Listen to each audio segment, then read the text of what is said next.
Hello and welcome back to Rage Game Videos and more talk about Path of Exile 2 Endgame. This time we're talking about the trials and I want to do a specific guide on this. I've looked up a lot of information online, whether it's written or video guide, and we just haven't found anyone really talking about how to beat the trials, rather than the general, here's how you access them and the general rules of say honor and the chaos stuff. So I hope this provides what I couldn't find. Like for example, did you know that there's honor resistance for the trial of Sekhemas? Meaning you can have 4 times the effective honor immediately from the start of the trial. It literally makes the third ascendancy significantly easier, which we're going to talk about. Let's do a quick overview of the main thing, which is the 2 types of trials and the currencies. You probably know that there's 2 trials we have access to. One uses these coins associated with the trial of Sekhemas, and the other uses these ultimatums associated with the trial of chaos. Now, a very clear and simple trick to know whether if you complete one of these trials will actually give you new ascendancy skill points is to hover over it. As you can see on this one, it says completing this ascension trial will not grant you additional ascendancy skill points. However, they're still worth doing because the resources within are pretty incredible. And if you didn't realize, by doing easier versions of these trials, you get resources, like say the relics for the Sek trials, to make it way easier. We're going to talk about that. Either way, as a quick overview, you'll get your first ascendancy points in Act 2 when you do the first Sek trial. This is the trial with the honor system, where if you get hit by any damage, you lose honor. And when you lose all of your honor, that's it. Meanwhile, the other trial that you get to in Act 3 for your second row of ascendancy points is a trial of chaos. And here you will need to complete 4 trials, but they're much shorter compared to Sekhemas trials. But obviously, as you progress, each step of the way you have to take a really nasty negative that makes the following trial harder. So that's the first 2 sets and no problem during the campaign. But the endgame ascendancies, man, it's a different story. To get the next set of ascendancy points like you're seeing me get here, you need to complete the Sekhemas trial again at level 60 plus and with a minimum of 3 floors. However, you could choose to instead do the chaos trial, but it'll need to be level 75 plus and with a minimum number of trials of 10. So let's say you've got your third set of points. For the final set of points, you will need to be level 75 plus and defeat the Sekhemas trial to ultimately defeat the final boss on the 4th floor of those trials. Whereas for chaos, you just have to defeat the guy that's running it all, Trial Master, but you won't be doing this stuff until you're well over level 80 because it's going to be pretty insane. So I'm cutting this up into 2 sections. How do you beat the trial of Sekhemas, which is where I'm standing right now. As you come here, you'll find that you'll need to put in a coin to actually reveal it. Once you put in the coin, it reveals what's inside here in the relic altar.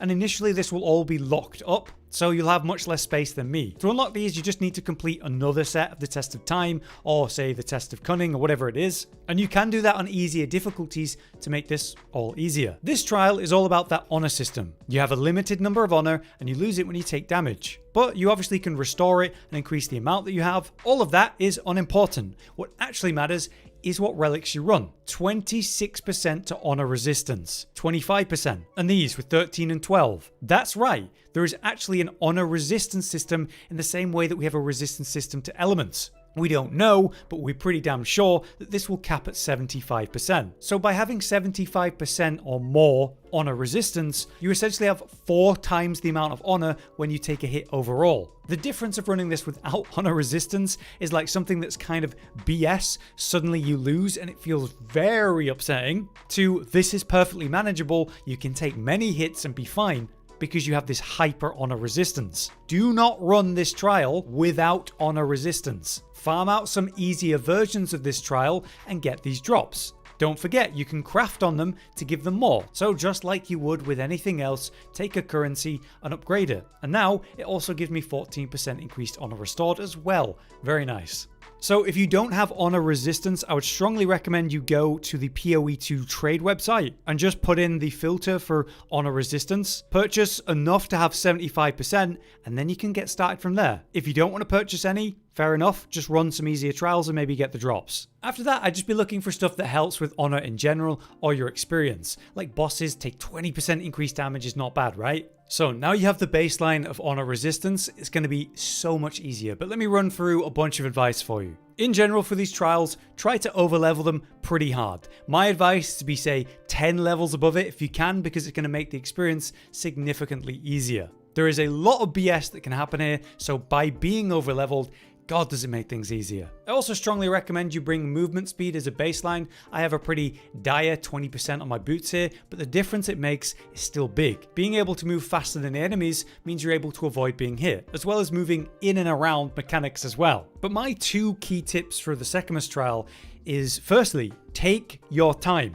There is no time limit or rush big picture in this trial. You want to not get hit. And so if that means you're taking longer than normal, that's fine. You're not here to map or something. When you're here to risk a coin and spend time to get these ascendancy points unlocked, you're not here to gear up or anything. Go slow. And again, ignore loot. You can do these trials as many times as you want with easier trials with easier coins. The reason you're here is the ascendancy points, so loot doesn't matter. You can farm this place after you've got your ascendancy points. If you're here for those, don't worry about it. Now with that in mind, I want you to carefully pick what makes sense and what will affect you the least as you're going through each step. Modifiers that cut your damage or make you more likely to take damage should be ignored and avoided. Some modifiers will in fact increase the movement speed of enemies. I recommend you avoid that. You want it to be as hard as possible for them to hit you, not the other way around. If you're using lots of CC, modifiers that make them immune to CC will be bad, I guess. But since we're not here for speed or loot, I would also ignore key rewards if it has a negative affliction on it. Now some modifiers will be okay to tank,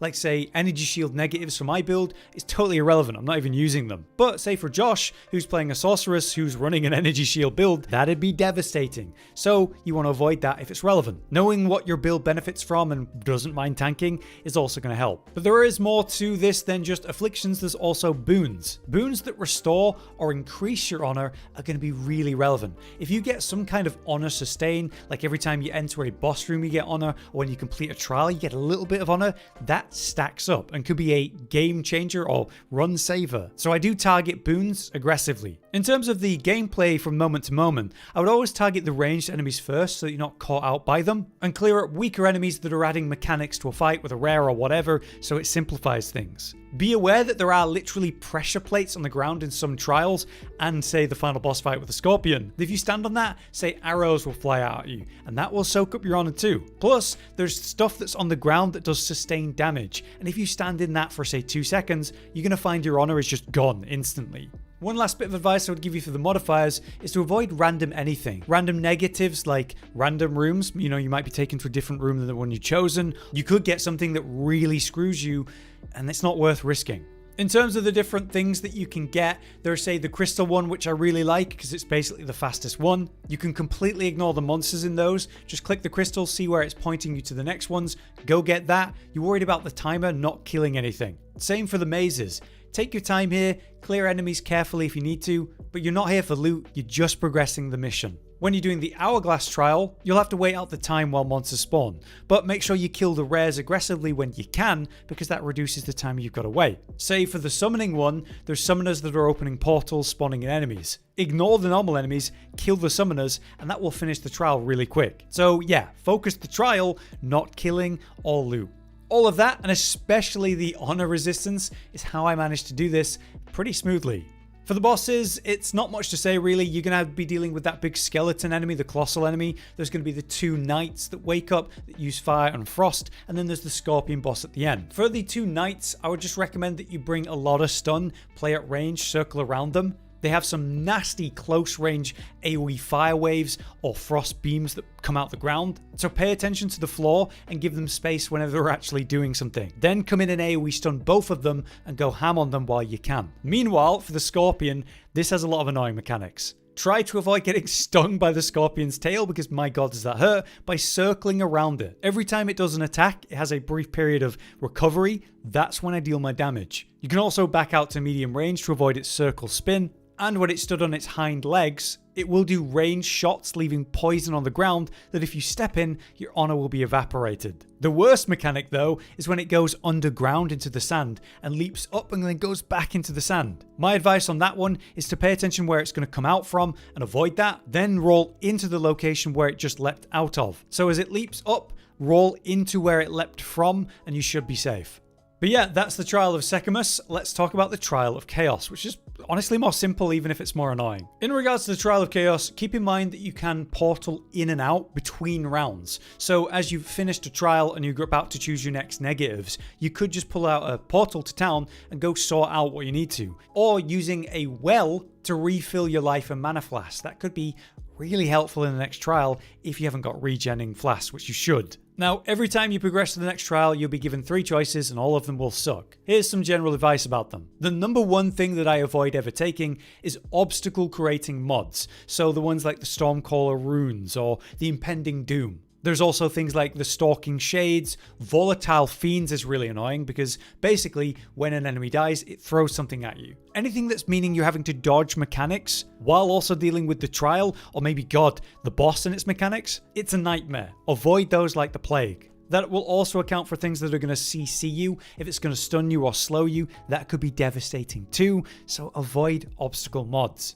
Some can actually sound bad but be good, like lessened reach. That causes this like 50% less AoE effect of your projectiles, but it also slows projectile speed. For some builds that's going to be bad. For some, your projectiles being slowed down can actually be a damage increase, so definitely consider like something backfiring and being helpful in that way. Things that I generally take though are things like monster speed. It's not nice that they gain skill speed, but it's manageable. Increasing the damage of monsters by giving them more chaos damage. That's not so bad the first time, it's roughly 30%. The tier 2 version I believe gives it 80%, where those numbers actually get dangerous. So a tier 1 or something, not so bad. A tier 2, definitely avoid. And the last one I want to call out that's horrible is damage defenses. It says something like 50% less defenses, and this means every defense type. So it's not just armor, it's also evasion, and importantly, energy shield. So again, if you're someone relying on that shield to protect your small health pool because of your build setup, that could be devastating. So I know this has mostly been, here's just a bunch of stuff that sucks and avoid them, but that is ultimately the Trial of Chaos. In regards to the challenges, there's a few types. Most of them are going to involve killing enemies, which is pretty easy, or say waiting out a timer and killing enemies, which is boring but fine. But there are a couple that are really annoying, like the soul core ones. This is probably the biggest chore one that exists, and there's a couple kinds that are simple where you just go to the 3 locations, grab the core, run it, hand it in, no problem. But there is one that's a quote-unquote puzzle that sucks. Basically, if you get this one, you need to use the levers to raise and lower walls. The trick to this one is to raise a wall and then go back up the lift that brought you to this trial in the first place, and then you'll be crossing a bridge that you made. This will get you access to a soul core you didn't have access to before. You run that, put it back, and then go back up on the wall you made. There'll be a new lever up there which will raise and lower different walls, creating a new bridge while you're up there to get the next soul core. Then finally, now you've used that new lever on top of the bridge, something's changed down below. So you use the lever down below, and that reveals a new area with probably the last soul core in it. It's actually not that complicated, but you could be there a while if you're not paying attention.